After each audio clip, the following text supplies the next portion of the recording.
సునీత ప్రేక్షకులందరికీ కూడా నమస్కారం.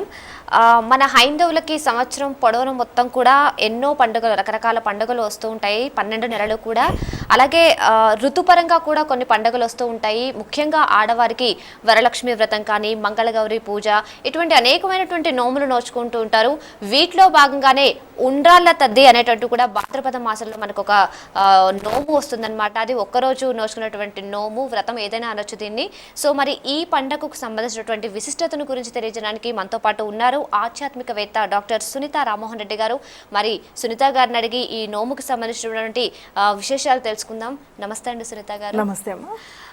ఉండ్రాళ్ళ తద్ది అనేటటువంటి నోము గురించి నాకు తెలిసి చాలా తక్కువ మందికి తెలిసి ఉంటుంది. సో అసలు ఈ పండగ యొక్క విశిష్టత ఏమిటి, దీన్ని జరుపుకోవడం వెనక కారణం ఏమిటి, ఎందుకు జరుపుకోవాలి దీన్ని? మనకు హైందవ సంప్రదాయంలో నిత్య కళ్యాణం, పచ్చతోరణం, ఎన్నో పండగలు. ఈ పండగలలో ఎక్కువగా ఆడవారు చేసుకునేవి మరీ ఎక్కువ. దాంట్లో ఈ ఉండ్రాళ్ళ తద్ది కూడా ఒకటి. అయితే ఈ ఉండ్రాళ్ళ తద్ది అంటే మనకి ఇది ఋతుపరంగా వచ్చేటువంటి పండగ, ఇందాక మీరు అన్నారు. దాంతోపాటు ఉండ్రాళ్ళ తద్ది అన్నాము. అంటే తద్ది అంటే 3వ రోజు తదియ, పౌర్ణమి తర్వాత వచ్చేటువంటి తదియ 3వ రోజు. అంటే తిథి ప్రకారంగా మనం దీన్ని చేసుకుంటూ మళ్ళీ ఈ ఉండ్రాళ్ళు అనేది అమ్మవారికి నైవేద్యం చేస్తున్నాం. ఆ నివేదించేటువంటి ఆ నివేదన ప్రకారంగా వచ్చినటువంటి పేరు ఏదైతే నివేదిస్తున్నామో ఆ నివేదనకు పెట్టేటువంటి ఉండ్రాళ్లతో వచ్చినటువంటి పండగ పేరు అనమాట. పేరుతోనే మనకి తెలిసిపోతుంది ఈ నివేదన మనం పెట్టాలి అని.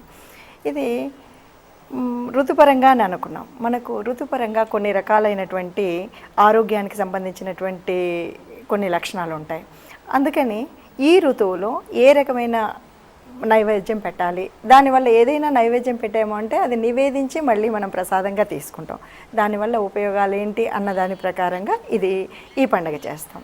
అయితే దీన్ని ఎవరు చేస్తారు, ఎందుకు అంటే నిజానికి ముత్తైదువలు ఈ వ్రతాన్ని ఆచరించిన ఎక్కువగా చేయించేది ఏంటంటే ముందు రోజుల్లో మనం ఏ పురాణాన్ని తీసుకున్నా కన్నెపిల్లలతో ఎక్కువగా ఈ ఆనందము, ఆర్భాటము, పండగ ఉత్సాహం అంతా ఈ కన్నపిల్లలకేతో చేయించేవాళ్ళు. ఏంటి ఈ విధి విధానం ఏంటి ఈ పండుగలో మనం చేసేది అంటే చక్కగా 16 ఉండ్రాళ్ళు చేయాలి. ఉండ్రాళ్ళు అంటే మనం మొన్ననే ఉండ్రాళ్ళు చేసుకున్నాం వినాయక చవితికి. అక్కడ కొడుకు ఏవైతే పెట్టామో మోదకాలు, అవే ఉండ్రాళ్ళు ఇక్కడ అమ్మవారికి నైవేద్యం పెట్టాలి. ఈ 16 ఉండ్రాళ్ళు చేసి కనీసం 5గురు ముత్తైదువులకి పసుపు కుంకుమతో పాటు ఈ ఉండ్రాళ్లను నైవేద్యం పెట్టినటువంటి వాటిని వీళ్ళకి వాయనంగా ఇవ్వడం అనేటువంటిది ఈ ఉండ్రాళ్ళ తద్దిలో ఒక రకమైనటువంటి, అంటే ఇది అనూచనంగా అని కాకుండా మనం ఎప్పుడో ప్రాచీన విధానం నుండి కూడా ఉండేది. దాంట్లో ఏంటంటే అందరూ పిల్లలు ఆనందంగా జరుపుకుంటూ ఉత్సాహాన్ని దాంట్లో మేళవించుకునేలాగా వ్యవస్థ అంతా ఉండేది. అది రాను రాను మనకు వస్తున్నటువంటి కొన్ని రకాలైనటువంటి కొత్త కొత్త పోకడల వల్ల ఈ పండగ కాస్త కనుమరుగైనప్పటికీ పండగ విధి విధానంలో ఇటు ఆరోగ్యం, అటు ఆధ్యాత్మిక తత్వము, అటు దానివల్ల ఉండేటువంటి ఉపయోగాలు, అంటే ఈ ఆహ్లాదంగా ఒక కన్నెపిల్లలకు ఉండాల్సినటువంటి చతురత కానీ, ముఖంలో కనిపించేటువంటి లాలిత్యం కానీ, ఆనందం కానీ, ఉత్సాహం కానీ కనపడడానికి అనువైనటువంటి పద్ధతులు ఈ పండుగలో దాగి ఉన్నాయి. సో అంటే మీరు కన్నెపిల్లలు జరుపుకునేటటువంటి పండగ ఎక్కువగా వాళ్ళు ఇన్వాల్వ్ అవుతారు అన్నారు కదా. సో కన్నెపిల్లలు అంటే ఏ వయసు వారి దగ్గర నుంచి స్టార్ట్ చేయొచ్చు? ఎటువంటి అంటే పెళ్ళికి సిద్ధంగా ఉన్న పిల్లలు, పెళ్ళి కావలసినటువంటి పిల్లలు. దీనికి కూడా కారణం ఒకటి ఉందమ్మా. ఏంటంటే మనకు పురాణంలో కనిపించే కథ ఏంటంటే పార్వతీదేవి అంతకుముందు మనకు తెలుసు, దాక్షాయిని, మనకి దక్షయజ్ఞము, ఈ కథ అంతా తెలుసు. ఆ తర్వాత మరి పార్వతీదేవిగా హిమవంతుడు కుమార్తెగా జన్మించింది. శివుణ్ణే పెళ్లి చేసుకోవాలని ఆవిడ ఎంతో కాలం తపస్సు చేసింది. ఆ తపస్సు ఎన్ని రకాలుగా చేసిందంటే తిండి తినకుండా చేసింది, పంచాగ్నుల మధ్యలో చేసింది, వర్షానికి, ఎండకి, వానకి నిలిచి నాకు శివుడే పతి కావాలి అని ఆమె అంత తపస్సు చేసింది. చివరికి ఆ సమయంలోనే కదా మన్మధుడు కూడా కాలిపోవలసినటువంటి పరిస్థితి వచ్చింది. ఇంత తపస్సు చేసినప్పుడు శివుడు ఆలోచించాడు, మరి నా కోసం ఇంతగా చేస్తుంది కదా, నిజంగా మరి శివుడంటే ఇష్టం ఉందా, ఏదో నలుగురు చెప్తే అన్న ఒక చిన్నపాటి పరీక్ష పెట్టాడు. ఆ పరీక్షకి ఏంటంటే మామూలు ఒక వృద్ధ బ్రాహ్మణ రూపంలో వచ్చాడు. వచ్చి అసలు నువ్వు శివుడిని పెళ్లి చేసుకోవడానికి చేసుకుంటాను అని ఇంత తపస్సు చేయడానికి కారణం ఏంటి తల్లి, ఎంతోమంది ఇంకా అందంగా ఉన్న వాళ్ళు ఉండరు. అసలు శివుడిది ఏమన్నా అందం ఉందా? నువ్వు ఏ రకంగా చూసినా 3 కళ్ళు కనబడతాయి, వికారమే కదా 3 కళ్ళు ఉండడము. పోనీ నీలాగా మన ఒక రాణి వ్యవస్థ ఇలాంటివి ఉన్నట్టుగా పట్టు చినాంబరాలు ధరించాడు కదా, ఏదో తోళ్ళు ధరిస్తాడు. పోనీ ఆభరణాలు ఏమన్నా వేసుకుంటాడంటే పాములు చుట్టూ ఉంటాయి, ఎంతసేపు ఏ సుగంధ ద్రవ్యాలు కాదు విభూతి పూసుకుంటూ ఉంటాడు. ఏ రకంగా నీకు ఆయన నచ్చాడు అని కాస్త అసలు నిజమైన ప్రేమ ఉందా లేదా పరీక్షించడం కోసం చేసినప్పుడు ఈ పార్వతం ఊరుకుంటుందా మరి? తను ప్రేమించినటువంటి ఆ శివుడి గురించి అన్ని మాటలంటే ఆ వచ్చినటువంటి వాడు శివుడు అని తెలియక మాయా రూపంలో రావడం మూలంగా ఆ బ్రాహ్మణ్ణి చాలా రకాలుగా దూషించి శివుడికి ఉన్నటువంటి గొప్ప గుణాలన్నీ చెప్పి ఇవన్నీ చెప్పడానికి నువ్వు ఇన్ని రకాలుగా ఇంత వికృతిగా నువ్వు మాట్లాడడానికి అసలు నువ్వు అర్హుడవు కాదని తిట్టి పంపిద్దామనేసి తిట్టి వెనక్కి తిరిగినప్పుడు శివుడు నిజరూపం ధరించి తన ఆమోదాన్ని తెలియజేసినటువంటి రోజు. అంటే నేను భార్యగా స్వీకరించడానికి సిద్ధంగా ఉన్నానని ఆమోదం తెలిపినటువంటి రోజు అంట. అందుకని ఒక అమ్మాయి ఎవరైనా సరే తనకు నచ్చినటువంటి వాడు, తనకు కావలసినటువంటి భర్త రావాలి అంటే ఈ వ్రతం చెయ్యాలి అన్నది ఒకటి. పూజ చేసిన తర్వాత అంటే అది వాళ్ళు ఎలా చేస్తారు మరి అంటే ప్రతి సంవత్సరం కూడా భాద్రపద మాసంలో వచ్చేటువంటి ఈ కృష్ణపక్షంలో వచ్చినటువంటి తదియ, దీనికి ముందు భోగి కూడా చేస్తారమ్మా. అంటే చేసేవాళ్ళు ఒకప్పుడు ఎట్లాగా మనకు సంక్రాంతి ముందు భోగిలాగా, దీపావళి ముందు ఇలా భోగి అని ఒక పండగ ముందు వచ్చే రోజు ఎలా చేస్తామో అట్లాగే ఇక్కడ కూడా విధియ రోజు కూడా భోగి చేసేవాళ్ళు. ఇక్కడ ఏంటంటే ముందు రోజు చేసేటువంటి చిన్న చిన్న ప్రిపరేషన్స్ అనుకో. ఎందుకంటే ఈ పండగకి ముఖ్యంగా గోరింటాకు పెట్టుకుంటారు అమ్మాయిలు. అచ్చంగా మనం అట్ల తద్దిలో ఎలాగైతే చేస్తామో ఇక్కడ కూడా దాదాపుగా ఉండ్రాళ్ళ తద్ది కూడా అదే విధానం. సూర్యోదయానికి ముందు అభ్యంగన స్నానం చేసిన తర్వాత అప్పటికే వీళ్ళు ఈ అమ్మవారికి కుడుములు చేసి గౌరీదేవికి నైవేద్యంగా, మరి ఆ తల్లి వరప్రసాదంగానే కదా ఈ వ్రతం మనకు వచ్చింది, అందువల్ల ఆ తల్లికి అవి నైవేద్యం చేసి 16 కుడుములు నైవేద్యంగా మనం నివేదించిన తర్వాత ఆ తర్వాత ఇక్కడ మనం తీసుకోవాల్సినటువంటి వస్తువులు కూడా ఏవైతే భుజించాలి, ఏవైతే ఆహారంలో తీసుకోవాలి కూడా చెప్పారు. గోంగూర, నువ్వుల పొడి, గడ్డ పెరుగు, ఉల్లిపాయ పులుసు వీటితోటి అన్నం తినాలంట ఉదయాన్నే. ఇక మిగతా కాలం అంతా కూడా అన్నం తినకుండా హాయిగా ఆనందంగా మరి ముందు రోజు పెట్టుకున్నటువంటి ఆ గోరింటాకు పెట్టుకొని హాయిగా ఆనందంగా ఆడుతూ పాడుతూ ఉత్సాహాన్ని అంతా కూడా మనసులో ఎప్పుడైతే ఉత్సాహం ఉండే ఆ రోజు ఎలాంటి చికాకులు చింతలు లేనప్పుడు ఎట్లాగైనా మానసిక ఆనందం వల్ల అది face is the index of mind అన్నారు, అది ముఖంలో చాలా ఆనందంగా కనబడుతుంది. ఈ ఆనందము నలుగురికి కనపడడం వల్ల ఆ కన్నెపిల్లల్లో ఆ తేజస్సు కనబడుతుంది. తప్పకుండా ఈ ఇంతవరకు చేసినటువంటి ఆ నోము ఫలితం కానీ ఇది కానీ కనిపిస్తాయి అన్నది.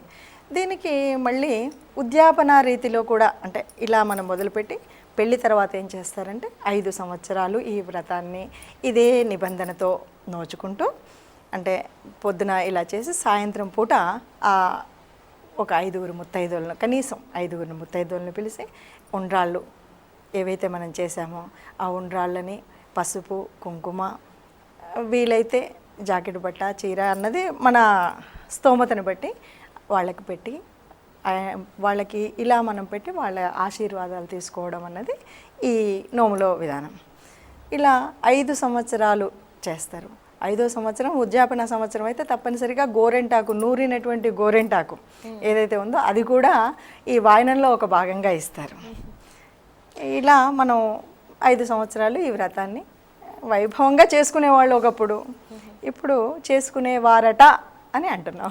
ఇప్పుడు బిజీ లైఫ్ అయిపోయింది కూడా అందులోనూ కొంత. అంటే ఈ సంవత్సరంలో ఈ రోజు మాత్రమేనా, కేవలం ఈ ఒక్కరోజు మాత్రమేనా జరుపుకునేది దీన్ని? అవునమ్మా, సంవత్సరంలో ప్రతి సంవత్సరం ఈరోజు జరుపుకుంటారు.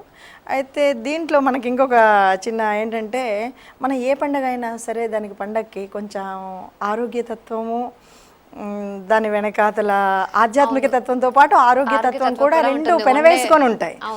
ఇక్కడ కూడా ఆరోగ్యతత్వం ఉంది. చూడండి, మనం వినాయక చవితికి కూడా మనం ఏం చేస్తున్నాం, ఉండ్రాళ్ళే పెడుతున్నాం దేవుడికి, ఇక్కడ ఉండ్రాళ్ళే పెడుతున్నాం. ఆ వరిపిండితో చేసేటువంటి ఉండ్రాళ్ళ వల్ల ఏంటి ఉపయోగము అంటే అమ్మవారికి మనం పెట్టి మనం నివేదనగా తీసుకొని ప్రసాదంగా తీసుకోవడమే కాకుండా మనం తీసుకోన్నప్పుడు శ్లేషం ఏదైతే ఉందో దాన్ని తగ్గించడం కానీ ఉష్ణస్థితి ఏదైతే ఉందో దాన్ని తగ్గించడం అనేటువంటి ఒక వైద్య లక్షణం ఉంది అక్కడ. ఈ ఆరోగ్యతత్వం ఉంది. అందువల్లే ఈ ఇందాక చెప్పినటువంటి నువ్వు పొడి కానీ ఇవన్నీ కూడా ఏంటంటే ఆరోగ్యానికి. ఇక అన్నిటికీ మించి ఈ గోరింటాకు అని చెప్పాం. గోరింటాకు అంటే ఇప్పుడు మనం కొనుక్కునేటువంటి కోన్స్ కాదు, చక్కగా చెట్టు నుండి తీసినటువంటి ఆకును నూరి పెట్టుకోవడం వల్ల మనకి నిజంగా నూరి పెట్టుకున్నటువంటి ఆకు వల్ల 2 నెలలైనా సరే ఆ గోరుకి అలాగే అంటి ఉంటుంది. దాన్ని సంస్కృతంలో కూడా నకరంజని అంటారు మనకు ఉన్నటువంటిది. ఆ గోర్లు అలా వాటికి పెట్టడం వల్ల ఏంటంటే నిజానికి ఆయుర్వేదిక పద్ధతిలో కనుక చూస్తే ఒక గోరు పొచ్చిపోకుండా ఉండడానికి ఉపయోగపడుతుంది. వర్ష ఋతువులో ఈ గోరింటాకు కాళ్ళకి చేతులకి పెట్టుకున్నప్పుడు ఈ వర్షం వల్ల ఇప్పుడు మనం పనులు చేయడం చాలా తగ్గింది, కానీ వర్షంలో నీళ్ళల్లో ఎప్పుడూ నానుతూ పని చేసేటువంటి ఇంటి ఇల్లాలు కానీ అమ్మాయి కానీ ఎవరైనా సరే దానివల్ల వచ్చేటువంటి అనారోగ్యం కాళ్ళకి ఏదైతే ఉందో అది రాకుండా ఉండడానికి కాపాడేటువంటి గొప్ప ఆయుర్వేదిక తత్వం ఉన్నటువంటి ఆయుర్వేద లక్షణం ఉన్నటువంటి ఒక మందు లాంటిది ఈ గోరింటాకు. ఇంకా వాటితో పాటు అందానికి అందము ఇనుమడింపచేస్తుంది. నిజంగా మనం పెట్టుకున్నప్పుడు ఆ ఎర్రటి ధనంతో చాలా అందంగా ఉంటుంది. దాని మీద పాటలు ఉండేవి, సామెతలు ఉంటాయి. ఎవరి చేతులకైతే ఎర్రగా గోరింటాకు పడుతుందో వాళ్ళ భర్త వాళ్ళని చాలా ఎక్కువగా ప్రేమగా చూస్తాడని, ప్రేమిస్తాడని, ఇలాంటి మనకి ఆశాజీవులం. ఈ ఆశ ఆనందం అన్నీ కలుపుకొని నడుచుకునేటువంటి తత్వం మనది. కాబట్టి ఈ గోరింటాకు మనం పెట్టుకోవడం వల్ల ఎంత ఉపయోగం ఉంది అన్నది పిల్లలకు తెలుస్తుంది. దాన్ని పెట్టుకునేటప్పుడు ఈ మనసులో ఒక ఆలోచన, నా గోరింటాకు కనుక ఎర్రగా పండితే నా భర్త నన్ను ప్రేమగా చూస్తాడు అనేటువంటి ఒక రకమైనటువంటి, అంటే మనం మనిషిగా పుట్టిన తర్వాత ఎన్నో ఆశలు, ఆశయాలు, కోరికలు ఇవన్నీ ఉంటేనే జీవితం సహజంగా కూడా మనకి ఆనందాన్ని ఇస్తుంది. కాబట్టి ఇలాంటి కొత్త కోరికలు ఆ రోజు రేకెత్తిస్తూ ఈ ఆటలు ఆనందంగా నలుగురు కలిసి ఇటు ఇక్కడ అంటే ఉద్యానవనాలు అలా ఆ రోజులలో ఏమున్నాయి, పొలాలు అవి ఉండేవి. అక్కడికి వెళ్ళి ఆ పచ్చటి వాతావరణంతో అంటే చెట్లు చేమలతో ప్రకృతితో మమేకమయ్యేటువంటి ఒక మంచి ఆలోచనతో పెట్టినటువంటి పండగ ఈ పండగ. అంటే ఇప్పుడు గోరింటాకు ముందు రోజు పెట్టుకోవాలి అంటారా? భోగి రోజు పెట్టుకుంటారు. ఈ దాన్ని ఉద్యాపన చేసేటప్పుడు మాత్రం నూరింది ముత్తైదువులకు కూడా పంచుతారు. అయితే మీరు ఇందాక ఈ రోజుకి స్పెషాలిటీ అంటే ఒక కథ చెప్పారు, పార్వతీదేవి శివుడు అంగీకరించిన రోజు అని. కానీ దీనికి ఉండ్రాళ్ళ తద్ది అనే పేరు ఎందుకు వచ్చింది? అమ్మవారికి ఉండ్రాళ్ళనే నైవేద్యంగా ఎందుకు పెట్టారు? వేరే ఏ ప్రసాదం పెట్టకూడదు? ఏ ప్రసాదం ఎందుకు పెట్టకూడదు అన్నది మనం ఇందాక ఆరోగ్యతత్వంలో చెప్పుకున్నాం. అవును. ఈ ఉండ్రాళ్ళతో ఉండ్రాళ్ళు అంటే సంస్కృతంలో మోదకాలు అన్నాము. ఈరోజు శివుడు ఆమెను ఆమోదించినటువంటి రోజు కాబట్టి ఈ మోదకాలను ప్రియంగా పెట్టాలి అన్నటువంటిది ఒక ఉద్దేశం. అయితే రెండొక ఉద్దేశం ఏంటంటే మనకి ఏ పండగన్నా అవనివ్వండి, ఆ పండగతో పాటు ఆధ్యాత్మిక తత్వంతో పాటు పరమార్థం అనేది ఒకటి ఉంటుంది. ఆ పరమార్థం ఏంటి అంటే ఇటు ఇంతసేపు మనం పొద్దునుండి మధ్యాహ్నం వరకు మిగతా సమయంలో ఏమీ తినకుండా ఒక ఉపవాస దీక్షతో ఉండి సాయంత్రం అది తీసుకోవడం వల్ల, ఈ వరిపిండితో చేసినటువంటి ఈ మోదకాలు తీసుకోవడం వల్ల, ఈ ఉండ్రాళ్ళు తీసుకోవడం వల్ల మనకు అప్పటి వరకు ఉన్నటువంటి ఈ శ్లేష ఇలాంటి గుణాలు ఏవైతే ఉన్నాయో వాటిని తగ్గించేటువంటి ఒక ఆరోగ్యతత్వం ఉంది. అది మనకు అందించడం కోసం మరి మన ఋషులు దార్శనికులు వాళ్ళు మన తత్వాన్ని ఇప్పుడు ఇది ఋతుపరంగా వచ్చే పండగనే అనుకున్నాం. ఈ ఋతుపరంగా వచ్చేటువంటి నష్టాలు ఏవైతే ఉన్నాయో వాటిని పూడ్చడం కోసం ఒక పండగను తీసుకున్నప్పుడు ఆ పండగలో ఆ అమ్మవారికి ఆమోదం. నిజానికి తల్లికి ఏమైనా కోరికలు ఉంటాయా, ఆ జగన్మాతకి ఏమైనా కోరికలు ఉంటాయా అంటే కోరికలన్నీ మనవే. మన కోరికలను అమ్మకు మనం ఒక రకంగా నివేదన చేసి ఆ నివేదన ద్వారా ఆ నివేదనని ప్రసాదంగా తీసుకుని మన ఆరోగ్యాన్ని కాపాడుకుంటున్నాము, ఆధ్యాత్మిక చింతనని వృద్ధి చేసుకుంటున్నాము. నలుగురిని పేరెంటంగా పిలిచాము అంటే సంఘంలో మనందరం కూడా సమంగా ఒక సమన్వయ తత్వాన్ని, అందరము ఒకటే అనేటువంటి భావాన్ని, నలుగురు ముత్తైదుల్ని పిలిచాము అంటే ఇరుగు పొరుగుతో మాట్లాడేటువంటి తత్వాన్ని, సమభావంతో ఉండేటువంటి భావాన్ని, వీటితో పాటు ఆనందంగా ఇప్పుడు మనం చెప్పుకున్నటువంటి పిండి వంటలు కానీ, గోరింటాకులు పెట్టుకోవడం కానీ, ఆ పచ్చదనంలో కాసేపు తిరిగి రావడం వల్ల మానసికంగా శారీరకంగా ఉత్సాహాన్ని పొందడం కానీ, ఇవన్నీ ఏంటంటే ఇది మన కోసం. నిజానికి అమ్మవారు తను ఎప్పుడూ చేసింది. శివుడు ఎప్పుడూ కూడా జన్మజన్మలకైనా శివపార్వతులే, ఆది దంపతులు, అంతే కదా. వాళ్ళు తప్ప మనం ఆది దంపతులు అనగానే అంటాం వాగార్థ సంపృక్తౌ వాగార్థవేవ ప్రతిపత్తయే జగతః పితరౌ వందే పార్వతీ పరమేశ్వరు. ఈ జగత్తుకంతా కూడా పార్వతీ పరమేశ్వరులు, వాళ్ళే తల్లిదండ్రులు. కాబట్టి వాళ్ళని ఆదర్శంగా పెట్టి, వాళ్ళకి నైవేద్యం పెట్టి, ఆ నైవేద్యం ఏదైతే నివేదించామో దాన్ని మనం ప్రసాదంగా తీసుకుంటూ, ఆ ప్రసాదం ద్వారా మనం పొందేటువంటి ఉపయోగాలు ఏంటి అన్నది మన దార్శనికులైనటువంటి ఋషులు మనకి ఒక క్షీరధారలాగా అలా అందించారు ఆ అలవాట్లని. దాన్నే మనకు ఒక సంప్రదాయ రూపంలో మనకిచ్చారు. ఆ సంప్రదాయాన్ని మనం సంస్కృతి, ఇది మా సంస్కృతి, ఇది మా హైందవ సంస్కృతి అంటూ మనం దాన్ని ఇనుమడించుకొని దాన్ని పండగగా ఆచరిస్తున్నాం. అలాగే సునీత గారు, అంటే కొన్ని వరలక్ష్మి పూజ కానీ, ఇప్పుడు కలుష పూజలు, ఇవన్నీ ఎవరింట్లో వాళ్ళు సొంతంగా చేసుకోవాలి, అప్పుడే దాని ఫలితం దక్కుతుంది అంటారు. సో మరి అలాగే ఈ ఉండ్రాళ్ళ నోమును కూడా ఎవరింట్లో వాళ్ళు చేసుకోవాలా, లేకపోతే గుళ్ళో చేసుకోవచ్చా, లేకపోతే బంధువులతో కలిసి బంధువుల ఇళ్లలో జరుపుకోవడం ఇలాంటిది ఏమైనా చేసుకోవచ్చా, సొంత ఇంట్లోనే చేసుకోవాలి? ఇవన్నీ కొన్ని మనం ఆలోచిస్తే చాలా ఆశ్చర్యంగా ఉంటాయమ్మా. ఏది కూడా అంటే ఎప్పుడు కూడా మన హైందవ సంస్కృతిలో చిన్న బుజ్జ శ్రీరామ రక్ష అని ఎక్కడా చెప్పలేదు నిజానికి. కాకపోతే ఏంటంటే ఇప్పుడు మన ఇంట్లో మనం చేసుకున్నాం అనుకో, పరిశుభ్రంగా చేసుకోవడానికి కానీ, ఇంకేదైనా మన సమయానికి అనుకూలంగా చేసుకోవడం కానీ, ఆ సమయానికి అనుగుణంగా మన పనులను వాటిని సర్దుకోవడానికి కానీ వీలుంటుంది. ఇది ఒకటి.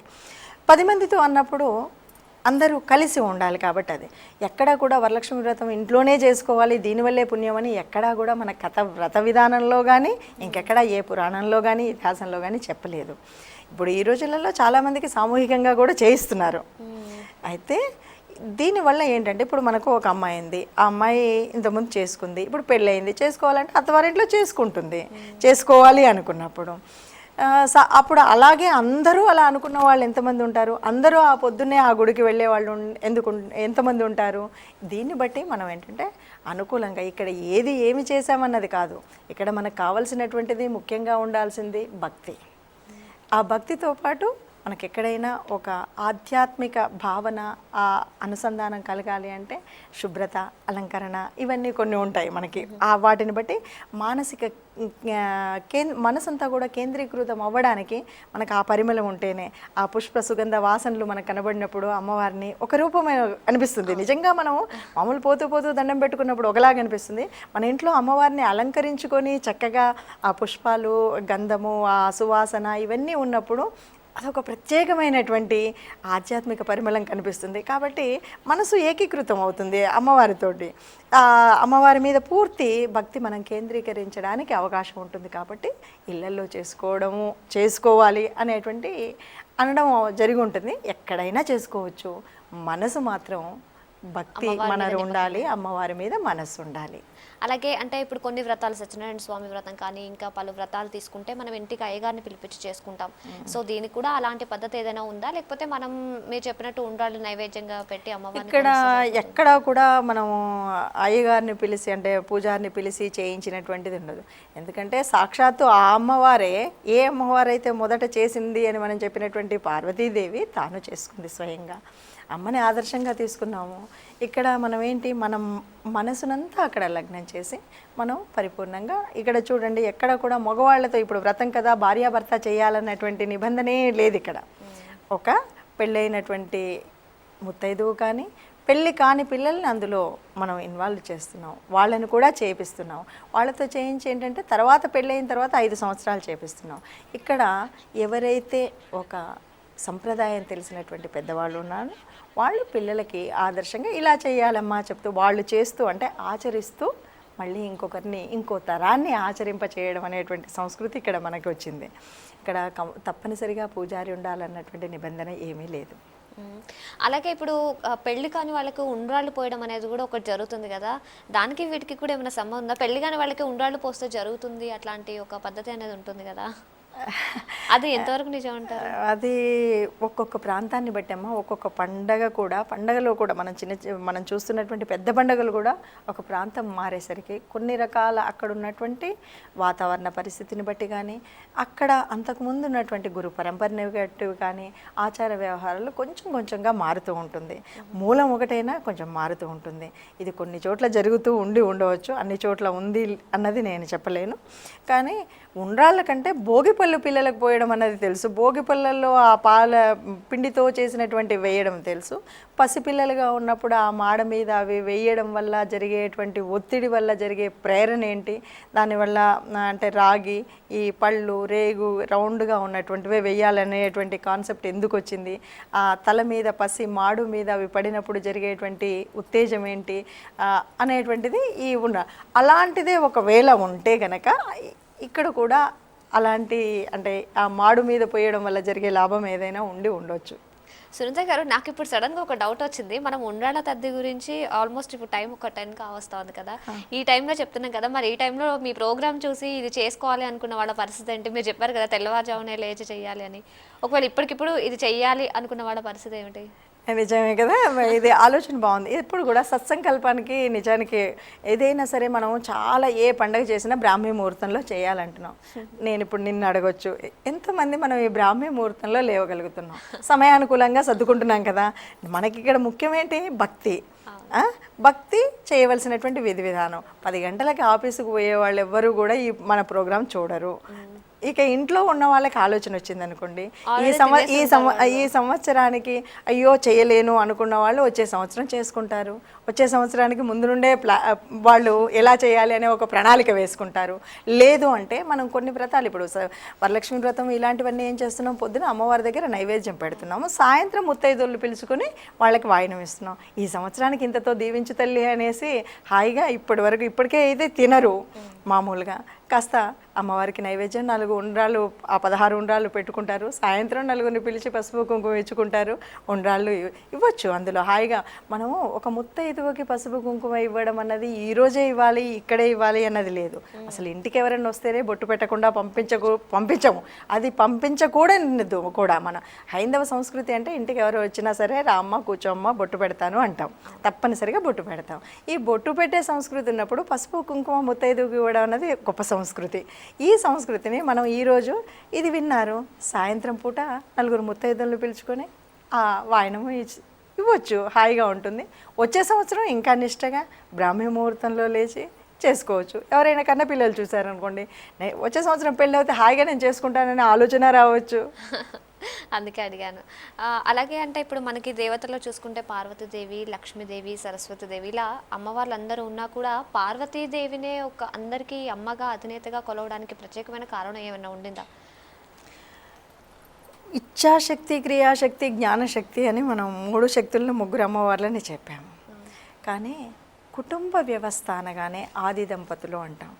ఎప్పుడు కూడా ఇప్పుడు మీరు మిగతా కథలు తీసుకోండి, వాళ్ళిద్దరు భార్యాభర్తలు, ఏమో విష్ణువు ఉన్నారు, వీడున్నారు, బ్రహ్మ సరస్వతి ఉన్నారు.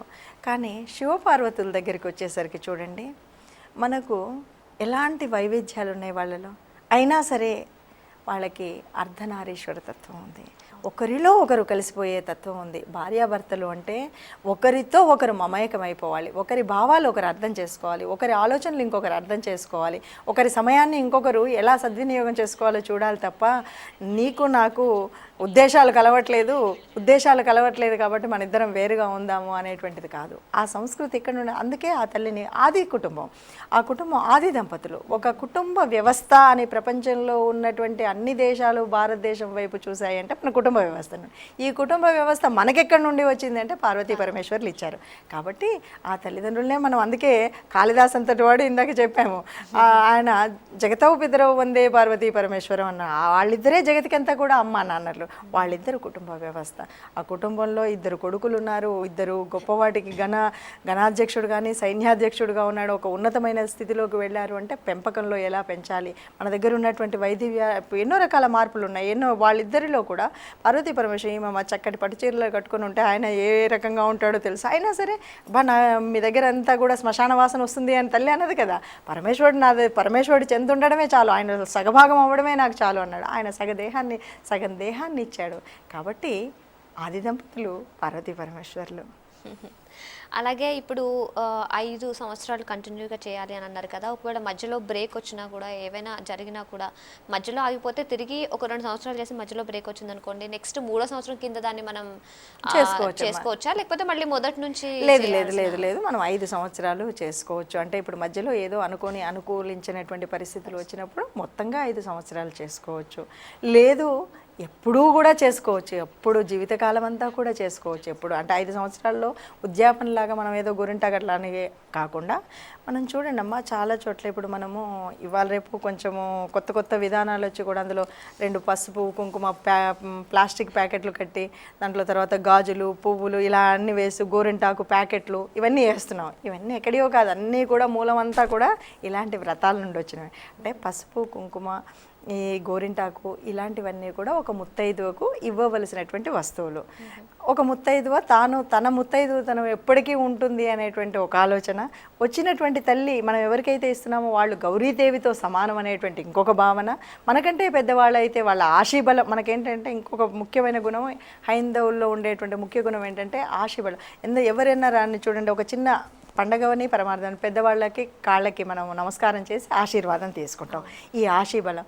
కాబట్టి మనం ఎప్పటికీ చేసుకోవచ్చు. ఇక్కడ మనం చేసేది నష్టపోయేది ఏమైనా ఉందా? 1 గంట సేపు అమ్మవారి ముందు కూర్చుంటాము, అమ్మవారికి నివేదిస్తున్నాం, అమ్మవారిని మనసులో తలుచుకుంటున్నాం, సాయంత్రం నలుగురితో ఆనందంగా ఉంటున్నాం, నలుగురిని పిలుస్తున్నాము, నైవేద్యం వాళ్ళకి పసుపు కుంకుమ ఇస్తున్నాము, వాయనం ఇస్తున్నాం. దీనితో మనకు జరిగేటువంటి నష్టం ఏం లేదు. కాబట్టి మధ్యలో ఎలాంటివి ఏదైనా అడ్డంకులు వచ్చినా మళ్ళీ చేసుకోవచ్చు. 5 సంవత్సరాలతో ఇంకా తర్వాత నేను చేయలేను, నేనుకున్న ఫీల్డ్ అనుకుంటే అక్కడ ఆపుకోవచ్చు. లేదు అంటే జీవితకాలము చేసుకోవచ్చు.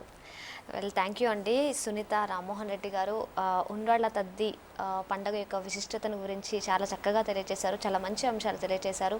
మా ఈ కార్యక్రమానికి వచ్చినందుకు మీకు ధన్యవాదాలు. సో వనిత వ్యూయర్స్ చూశారు కదా, ఉండ్రాళ్ళ తద్ది సందర్భంగా సునీత రామ్మోహన్ రెడ్డి గారు ఆ పండగ గురించి చెప్పినటువంటి విశిష్టత. సో మరి ఈ నోము నోచుకుంటే పెళ్లి కాని కన్నెపిల్లలకు పెళ్లి అవుతుందని, పెళ్లి అయిన వాళ్ళకు కూడా వాళ్ళ సంసార జీవితం బాగుంటుంది అని చెప్తున్నారు. అలాగే ఇంకా 5 సంవత్సరాలు నోము నోచుకుంటే ఇంకా మంచిది అని సునీత రామ్మోహన్ రెడ్డి గారు చెప్తున్నారు. ఇది వాళ్ళ కార్యక్రమం. నమస్తే.